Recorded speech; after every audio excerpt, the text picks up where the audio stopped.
अयोध्या में इस बार भव्य और दिव्य रामनवमी मनाई जानी है, जिसको लेकर ट्रस्ट हो या अयोध्या के लोग सभी एकदम तैयार खड़े हैं। क्योंकि जैसे ही दूसरा वर्ष लगेगा वैसे ही भव्य और दिव्य मंदिर में रामलला विराजमान हो जाएंगे।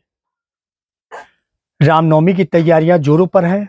बस कुछ ही दिन बचे हुए हैं रामनवमी को, जिसको लेकर के ट्रस्ट ने भी अपनी तैयारियां पूरी कर ली हैं।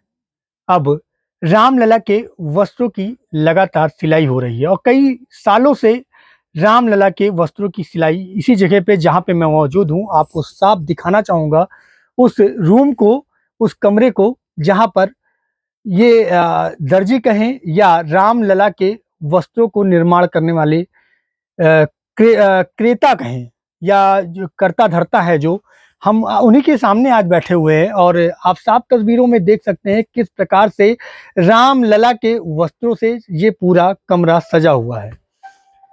और रही बात रामनवमी की, तो बस कुछ ही दिन बाद रामनवमी की तैयारियां भी जोरों पर हैं और रामलला के वस्त्र बनाए जा रहे हैं। हमारे साथ हैं जो रामलला के दर्जी हैं, जो कई सालों से, कई पीढ़ियों से रामलला का वस्त्र बना रहे हैं। सर नमस्कार, आप लगातार कितने वर्षों से और कितनी पीढ़ियों से ये वस्त्र का काम कर रहे हैं? ये चौथी पीढ़ी हम लोग भगवान रामलला का सेवा कर रहे हैं। और पहले पिताजी मेरे वहीं सिलते थे, बाबा सिलते थे। मेरे पिताजी का नाम श्री बाबूलाल जी टेलर है और उनके दो लड़के भगवत प्रसाद पहाड़ी और शंकर लाल। मेरा भगवत प्रसाद पहाड़ी, दोनों एक ही नाम है। और भाई शंकर लाल, लड़के हमारे पवन कुमार, श्रवण कुमार, संजय कुमार। ये परिवार तक ही सीमित है और हम लोग ये चौथी पीढ़ी से सिल रहे हैं। सन 85 से भगवान का वस्त्र बनाते थे। पहले भगवान गुम्बज में थे, तब वस्त्र बहुत कम बनते थे, कहीं साल में एक बनता था।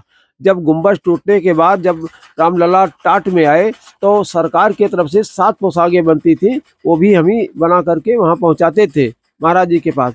और उसके बाद जब टाट से ठाठ में रामलला आ गए, तब पोशाक भक्तों के द्वारा विशेष रूप से बनने लगा और ज़्यादा पोशाक बनते हैं।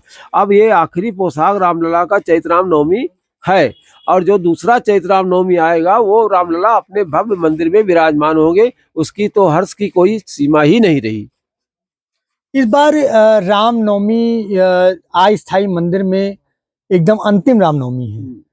क्या भव्य तैयारियां हैं? आपको कैसे, किस प्रकार के वस्त्र सिलने के लिए ऑर्डर दिए गए हैं? अब तैयारियां तो बड़े भव्य रूप से बनी रहे हैं। भगवान रामलला के 7 दिन के 7 पोशाक हैं, परिवार से ही बदलना शुरू हो जाएगा। लेकिन पीत रंग का कपड़ा जो है, ये पीला रंग का जो बन रहा है, ये रामलला का रामनवमी के दिन ही धारण होगा। क्या तैयारियां हैं इस बार? आप रामलला दरबार में वस्त्र लेकर जाते आते रहे हैं। रामलला के वस्त्र बराबर आते जाते हैं और अब तो रामलला पूछना क्या है, वो बराबर ही वस्त्र उनके बनते हैं। लेकिन अब चूंकि रामनवमी है, इसलिए पूरी पूरी तैयारियां हैं और हम लोग जी जान से लगे हैं भगवान की सेवा में।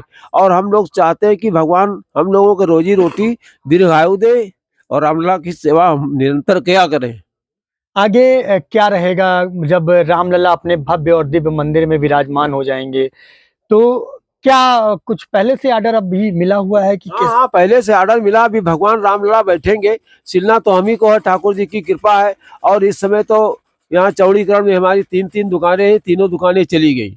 अब हम लोग अपने घर में ही परिवार सहित, और ये परिवार तक ही सीमित है, इसका कोई कारीगर अलग से नहीं आता ना सिलता है। हम लोग परिवार से सहमति हैं और सिल के भगवान रामलला का पोशाक बराबर पहनाते हैं और बराबर भेजा जाता है। भक्तों के द्वारा पोशाक आता है और भक्त भी बढ़ रहे हैं पोशाक सिलवाने के लिए, जिससे हम एक चीज़ और जानना चाहेंगे कि इस बार आप लगातार इतने सालों से आपके बुजुर्ग भी लगातार जो है ये राम वस्त्र सिलते रहे हैं। क्या भाव होता है मन में जब आप इस मशीन पे बैठते हैं और चलती है सुई कपड़ों पर? क्या भाव होता है? भाव हम लोगों का तो राम काज के लिए तो जन्म ही हुआ, सब प्राणी का हुआ। लेकिन सबका राम में रुचि नहीं है, ना सब कोई राम का काज कर सकता है। और ये हम लोगों को राम से जुड़े हुए हैं, हिंदू हैं और भगवान रामलला का ही सेवक हैं। अयोध्या में जो प्रतिष्ठित मंदिर हैं, उनकी भी सेवा अपने हाथों द्वारा किया जाता है। जानकी घाट वेदांती जी का स्थान है, जानकी महल है, राम बल्लभा कुंज, वैदेही मंदिर और आपके सरजू मंदिर काले राम, जो काले राम में मूर्तियां हैं, वो राम जन्मभूमि की प्राचीन काल की भी विक्रमादित्य पथराई हुई मूर्ति है। वहाँ पांचों एक शिला में मूर्तियां हैं, उनकी भी पोशाक मतलब यूं कहें कि राम काज की नहीं बिनु मोय कहाँ विश्राम, मतलब राम काज में बिना किए मुझे कोई चैन नहीं है। राम काज कीने बिना मोह कहाँ विश्राम, ये यथार्थ है, ये हम लोगों के ऊपर लागू है और इसी तरीके से हम कर रहे हैं। तो ये हमारे साथ थे जो रामलला के पोशाक बनाते हैं, कई सालों से बनाते आए हैं और इन्होंने अपना भाव प्रकट किया हमारे इस चैनल के माध्यम से। आप भी दर्शक जो भी देख रहे होंगे, आपको फिर से बताना चाहेंगे एक बार कि ये जो हमारे साथ चाचा हैं जो वस्त्र सिल रहे हैं, यही वो वस्त्र है जो रामनवमी के दिन रामलला अपने अस्थायी मंदिर में यही वस्त्र पहनेंगे। आप 7 तस्वीरों में इस समय देख रहे होंगे। अगर यह वीडियो आप तक पहुंचती है और अच्छा लगता है तो आप लाइक करें, सब्सक्राइब करें और कमेंट जरूर करें।